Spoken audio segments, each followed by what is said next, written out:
queria fazer uma pergunta antes de começar a minha fala a Karina Vitral. Karina, você representa a UNI, União Nacional dos Estudantes. Quantos estudantes você representa hoje? Fale no microfone para ficar registrado, por favor. 7 milhões. 7 milhões de estudantes. Universitários. Universitários. Você estuda? Sim, eu falei aqui. É que eu não estava economia. Presente, eu cheguei mais tarde. Não posso repetir. Economia na PUC de São Paulo. Perfeito. Você leu o programa Escola Sem Partido? Li. Então você é exatamente aquilo que nós estamos aqui procurando. Alunos que leem 5 linhas e não conseguem decodificar nada. Você é exatamente o exemplo daquilo que nós estamos falando, de alunos que vão para a escola e são doutrinados em todo tipo de assunto, menos no assunto que aqui lhe foi prometido. Podem gritar, não vão me calar, fascistas, não vão me calar. Aprendi com vocês aqui. Aprendi com vocês. Voltando ao assunto. A Karina representa aqui nessa comissão hoje, senhor presidente, nada mais, nada menos do que a herdeira de uma viúva de recursos públicos. Eu falo com conhecimento de causa sobre a UNI, a União Nacional dos Estudantes, que embolsou o dinheiro público e até hoje não consegue explicar para onde foi o dinheiro público. Detalhe, essa senhorita presidente que aqui está na mesa, ela passou quase 3 meses, todos os dias dentro desse parlamento, foi até questionada se ela estudava ou não, em reuniões com o PCdoB, com o PSOL, e não apenas dentro da casa, como em restaurantes, isso foi divulgado pela imprensa. Quando nós iniciamos o debate da CPI da UNI, que infelizmente não caminhou no país, eu recebi mais de 100 cartas de diretórios acadêmicos, de centros acadêmicos, diretórios estaduais, dos jovens dizendo que não conseguem sequer emplacar uma chapa para ir para a votação, porque eles são tolhidos do direito de transitar. Se o jovem que sai do estado de Goiás para ir votar no estado do Rio de Janeiro não for pactuado com o PCdoB ou com a UNI, ele é proibido de entrar dentro do ônibus. E se ele chegar lá e votar contra, ele tem que voltar a pé para a casa dele, porque eles inibem o aluno de entrar dentro do ônibus. Eu tenho documentos, senhora Karina Vitral, eu tenho documentos, e não é de uma pessoa nem de duas, são de várias. Quando Vossa Senhoria assinta tais palavras, a senhoria mente, porque tem um monte de gente nos assistindo pela internet. O nosso país é um país democrático, num país democrático as eleições são diretas. O presidente da UNI, ele é eleito de maneira direta, eleição direta? Onde? Certeza. Quando, não são os delegados que votam. Sim, mas os delegados são eleitos de forma direta. São delegados, então é de forma indireta. Não, isso não é democracia.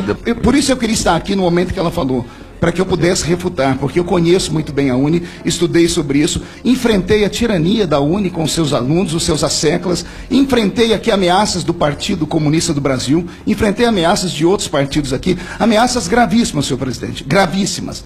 E essa senhora que aqui está, esteve aqui por 3 meses, em nenhum minuto sequer me procurou para a gente conversar. Os asseclas, os líderes partidários, ela veio, não tem como a gente fazer um conchavo, matar essa CPI. E quando eu disse que não tinha, simplesmente morreu o assunto. Pena que esse aqui não é o nosso debate, que eu queria lhe encontrar era numa CPI.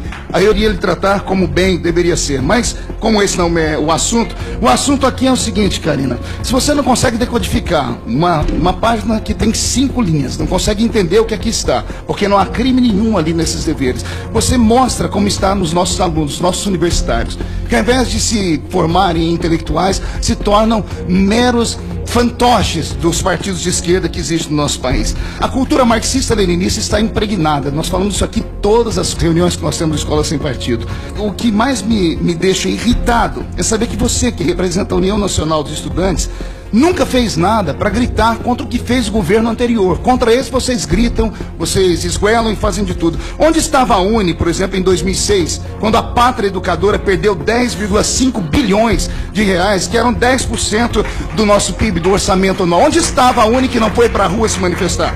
Onde estava a UNI em 2009, quando houve a reforma ortográfica, que para mim foi um retrocesso na língua portuguesa, simplesmente dizendo que a língua portuguesa era muito rebuscada, ou seja, era escorreita demais, era perfeita demais, e isso era como se fosse a forçação do alto clero, da elite branca sobre os mais pobres. Destruíram a língua portuguesa. Onde estava a UNI? Onde estava a UNI quando arrancaram as matérias de OSPB e Educação Moral e Cívica das escolas, que tirou todo o civismo dos nossos alunos? Uma educação falha, querida Karina, uma educação fraca, querida Karina, ela é pior do que um assassinato em massas. Se houvesse seriedade no nosso país, pena que não há, Se o nosso país fosse diferente, os indicadores da nossa educação seriam motivos de passeata nas ruas. E isso, liderados por você, que é presidente nacional da USTAN. Mas isso não acontece. Isso não acontece por quê? Porque não são os interesses naturais, não são as coisas que você gostaria de pensar. Olha como estão. A educação mata aos poucos, a educação mata a cidadania do cidadão. A educação mata os sonhos do cidadão, a falta da educação. Uma educação falha e fraca como a que nós estamos tendo no nosso país. E a UNE deveria se encabeçar disso, deveria ir para cima disso, mas infelizmente não vai. Para terminar, senhor presidente, infelizmente nós sabemos que esse projeto terá dificuldade de ser aprovado em plenário por causa das lutas de esquerda que nós temos aqui dentro. Os deputados não vêm para a comissão, quando vêm é para fazer o seu pequeno deboche e vão embora. Só que agora, o que eles não esperavam é que houvesse uma reação da sociedade. Se não, ainda que não seja aprovado isso aqui dentro da Câmara dos Deputados, os pais estão na rua, as mães estão na rua, estão indo para as escolas, estão questionando os professores, estão colocando os professores dentro do seu pequeno quadradinho que extrapolaram. Eu tenho aqui na minha mão o Estatuto da UNE. Para conseguir isso aqui foi difícil. Eu tive que ter acesso à assistência jurídica da Câmara para conseguir o Estatuto da União Nacional dos Estudantes. E aqui diz assim no artigo 1º, no seu caput: a União Nacional dos Estudantes, com sede no Rio de Janeiro, na rua tal, no número tal, com subsedes tal, é uma associação estudantil sem fins lucrativos, sem filiação político-partidária, livre e independente de órgãos públicos e governamentais, entidade máxima de representação de todos os estudantes de graduação dos estabelecimentos de ensino superior do país. Isso aqui é verdade, Karina. A UNE não tem filiação partidária nenhuma. A UNE não tem interferência nenhuma de órgãos públicos governamentais. Vá contar piada em outro lugar. Muito obrigado.